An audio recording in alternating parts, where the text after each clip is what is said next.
home in Ontario, Canada. Once Rick and Sheila Wallace won a $700,000 dream house, they focused on the best way to spend their other prize, $25,000 in cash. It was a big boost for a couple barely getting by. What was funny about picking up that $25,000, and we both had to giggle, we deposited in the bank. The bank slip said $25,012.01. We had $12 in our checking account, and we deposited this check for $25,000. But the couple wasn't interested in luxury items. They were nuts about squirrels. Rick had a vision.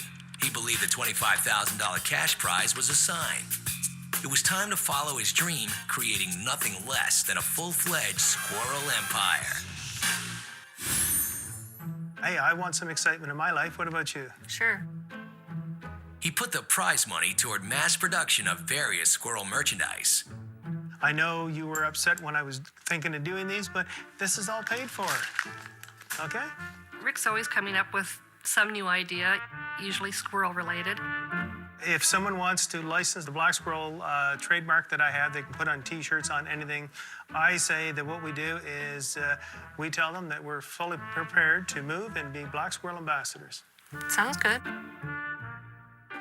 Well, with Rick's obsession with squirrels, sometimes we do feel a little, well, at least I do, a little over-squirreled. Christmas cards, bookmarks. You put a squirrel on anything, hey, it's luck.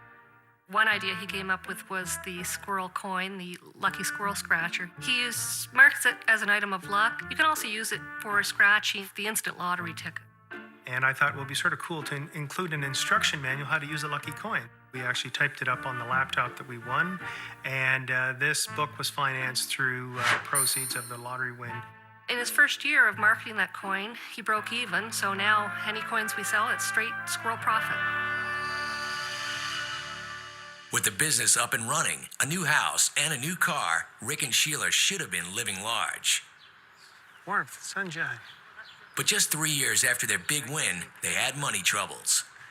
The taxes are quite high. The expenses are quite high. Everything is quite a bit higher than what we were used to. To stay afloat, they sold their sports car and put their dream home on the market.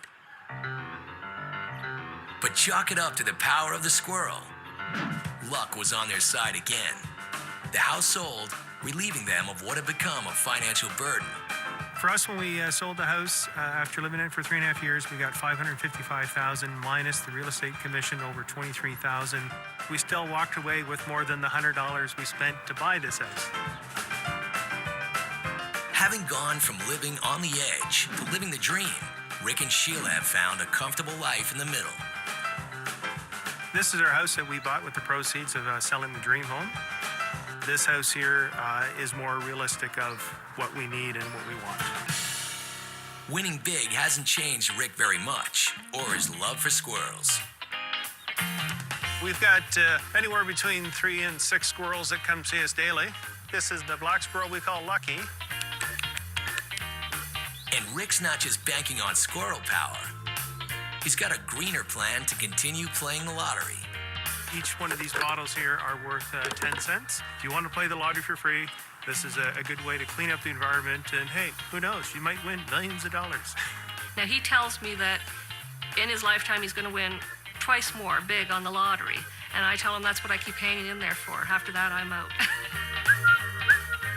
In the meantime, they plan to keep their lucky squirrel happy and well-fed.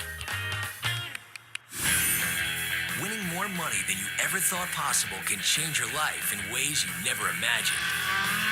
Now ex-con Teo Roblin is using his $3.7 million win to secure his son's future.